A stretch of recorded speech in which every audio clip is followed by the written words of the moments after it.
Hello and welcome into another edition of Inside Tiger Football, brought to you by Rib Crib. I'm Adam Hildebrandt, joined by Tiger Football head coach Josh Blankenship as we take a look back on the week that was and the win against Edmond Santa Fe, and then a look ahead to Norman this week as well. Coach, it seemed like that game was a good chance to kind of have a measuring stick and prove that some of those improvements that we've seen over the last few weeks were the real deal against a very good opponent. What do you think the team proved over the course of that game against Santa Fe on Friday?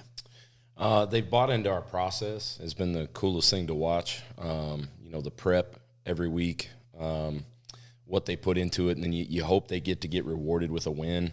And then, like we were talking about last week, a win against a better opponent was big. And, man, it was fun celebrating too.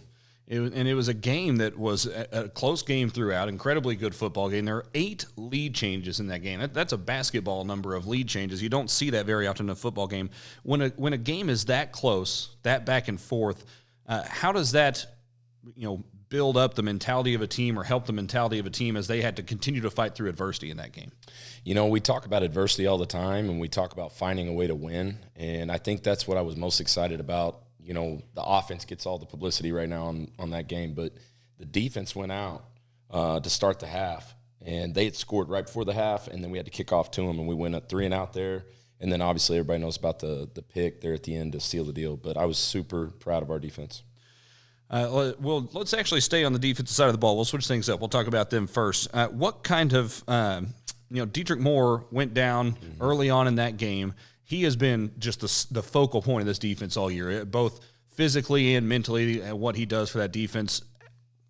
How do you feel like the defense adjusted going through that game? Because it took a little bit of time, but that's a big piece to lose in the middle. Huge piece. I heard it for him, hate it for him, but the guys rallied. And there are a bunch of guys that are playing right now on both sides of the ball, special teams included, that weren't playing at the beginning of the year. And that's just the nature of football.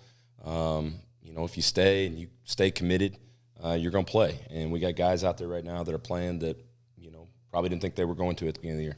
I'm confident probably Jadean Floyd Wright didn't anticipate running the football at all. No, he did. He did? Oh, yeah. Okay, so maybe he did. But you do have a lot of guys. I mean, you got linebackers that have run the football, returned punts this year. As you guys look at your football team as a whole, how do you kind of parse those things and sort through them? Because clearly you have a lot of options in terms of who can do what.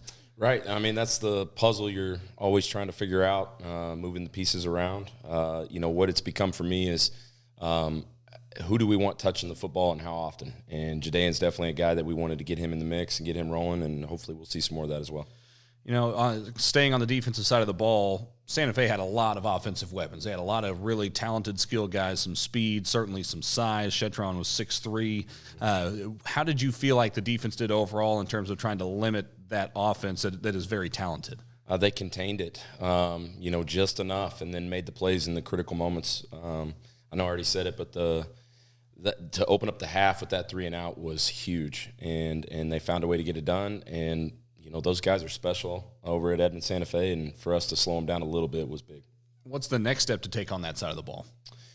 Just continuing to deal with whatever it's a week-by-week thing. Yep. And so, this week you don't have Dietrich, and how do you adjust to that? You're playing a Norman team that's got a really, really good quarterback that can go the distance at any moment, and so containing him now is the next challenge. You're watching Inside Tiger Football, brought to you by Rib Crib. We'll be back with more in just a moment. Just a reminder, there will come a time when they can no longer share a bedroom. That's why we have a complete array of home loans, so that dream of more space can come true. Right on time. First National Bank of Broken Arrow. The right balance. Welcome back to Inside Tiger Football, brought to you by Rib Crib. I'm Adam Hildebrandt alongside Josh Blankenship. And, Coach, we talked about how back and forth that game was. A lot of game-winning plays took place over the course of that game. Caleb Young came in and made a big kick at one point in that game. What have you seen from him that allowed him to go out and get a kick in a big spot? He's been itching to get out there. I've been pushing him to help us at receiver. Hunter has been doing a great job for us in the field goal department. Caleb's got a little bit stronger leg. He handles most of our kickoffs, and then obviously that last field goal we were a little deeper, so Caleb was the guy that went out there and banged it through. So it's always good to have options in the kicking game, certainly, especially at the high school level. On the offensive side, Sterling Ramsey, 21 for 27 in that game. He was excellent throwing the football. It's the most he has thrown a football in the football in a game this year. Is he earning more opportunities to throw it, or was that kind of the game plan in that game, or a little bit of both? A little bit of both. He's certainly earning it. The team's rallying around him. He's doing a great job right now. I still can't get over the threat that he brings, that he hadn't really shown yet on how he can take off with the football. But throwing the ball, he's been exceptional, and he's definitely earned everything that he's getting right now. When you see 21 for 27 as an opposing defense, that might make you focus a little more on covering those receivers and might create some more of those opportunities for him to take off and run with it. Speaking of taking off and running with it, Marion Horn's run for almost 500 yards in the last 2 weeks.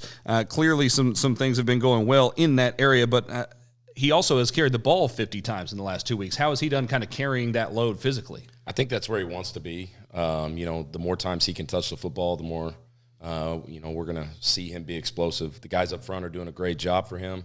And then he's got that knack, like we've talked about, of seeing those little creases that he can squirt through and make big plays.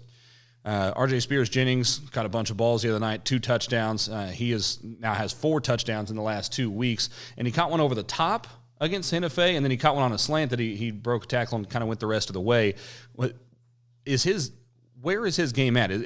I'm sure it's not complete yet, but what do you see in terms of his strengths as a receiver? He's so big and rangy, so he's an easy target to throw to. But then what he does with football afterwards is special. He's playing both sides the whole game. Marion did as well. There were about 4 or 5 other guys that are playing both ways. He's just dangerous and explosive, and again, the more times we can find a way to get him the football, the better. On the offensive line, what did you see from that group on Friday? They keep gelling, and again, I keep repeating myself every week, but we found our home and what we want to do, outside zone, counter, things that our guys have really bought into, and they're just gelling well. Speaking of that outside zone, the edge was set early and often in that game with Marion trying to get to the corner and turn corners. And it seemed like the tight ends had a lot to do with that as well. What have you seen from them blocking-wise? Obviously, they've caught it some as well, but especially in the run game. Yeah, and that's the unique advantage we have with Sterling coming on as we're able to put Grief and Stieber back at tight end now. So you got Josh Wilhite, Stieber, Osmond. We got a crew of tight ends that we're trying to take advantage. As we've gotten thinner at receiver, we're using more of those tight ends. That's Josh Blankenship. This Inside Tiger Football brought to you by Rib Crib. We'll be back with more in just a moment. Meet Andrea, a member at TTCU Federal Credit Union. Hi. Andrea is one busy person. The last thing she needs is her finances holding her back. Since I've joined TTCU, I've been able to save even more money. I'm building my emergency fund, and I watch my credit score like a hawk. Thanks for everything, TTCU. Join Andrea and become a member at TTCU Federal Credit Union. Life is better in balance. Hello and welcome back into Inside Tiger Football, brought to you by Rib Crib. I'm Adam Hildebrandt, and joined now by Tiger Senior Javion Franklin. Now, Javion, we were talking about this a little bit ago because you fly around the field enough that it made me confused. What position do you play for this defense? I play safety, corner. Anything the coaches need me at to just help the team, I'll play it. At this point, I feel like he just lines up at random, but he always shows up at the football, so that's a good thing for the Tigers. What do you like about playing safety? Knowing that I can try to help my team and put people in positions to get a successful win or something. Just knowing that everybody counts on me for a call or counts on me to make a play. Just being the person or the guy that everybody needs. We were talking about this a little bit earlier, too. You're good friends with R.J. Spears-Jennings. Yes, he's been playing some safety alongside you this year. What's that been like? He's been my best friend since sophomore year, and just being back there with him is kind of like easy. I just know, like, hey, you got your side of the field, I got my side of the field. We're just going to play ball. Now, it sounded like this group as a whole on the defensive side of the football, sound like you guys are pretty close. Tell me a little bit about you guys as a unit. Coming back into this year, it had started off a little rough, but as we moved on throughout the season, we started combining with each other and building more of a brotherhood with each other. So it's more of like we're fighting for our brotherhood more than we just on a team, just playing with the team. Now, speaking of the team as a whole, you guys have come up with a couple of big wins here as of late. You rattled off 3 in a row, a big win against Edmond Santa Fe last week. Where do you feel like you guys are at as a group right now as you look to continue improving over these last few games of the regular season? I mean, we're not where we want to be, but we're getting there. We're getting there every day. Coach Blank says every day it's about the little things. So we're just taking the little things every day and just trying to process through it. You guys started out, it's a road game this week. The first 4 or 5 games were on the road. You didn't play at home until October. Do you feel like that helped you guys form a bond as a team? Yes, sir. It helped us form the bond by the last games that we lost and stuff. We was like, dang, what we got to do to fix it. Dang, how we're going to get better. And it just helped us come together as a team. That's Broken Arrow Senior Javion Franklin. We'll be back with more in just a moment. This is Inside Tiger Football, brought to you by Rib Crib. Recently, you've had to put your life on hold, and we're with you in this. At Ascension St. John, we're now open for appointments, and we are fully prepared for your safety in our care.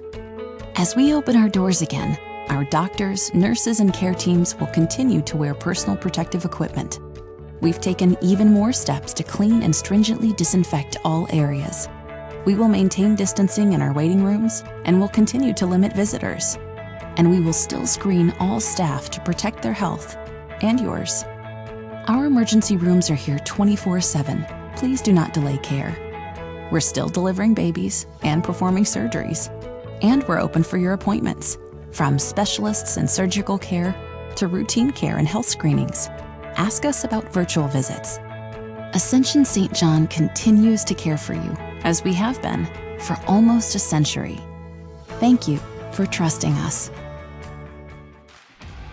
Welcome back to Inside Tiger Football one more time. I'm Adam Hildebrandt alongside Tiger Football head coach Josh Blankenship. And, Coach, you get one more regular season game on the road this week. We've said that more than talking about home games. But what are you looking forward to with this game in Norman? Well, we're used to traveling, so that shouldn't be an issue. But we do have a work cut out for us. They've got a very explosive quarterback that can take off, and we've got to find a way to contain him. And then, obviously, we want to keep progressing on offense.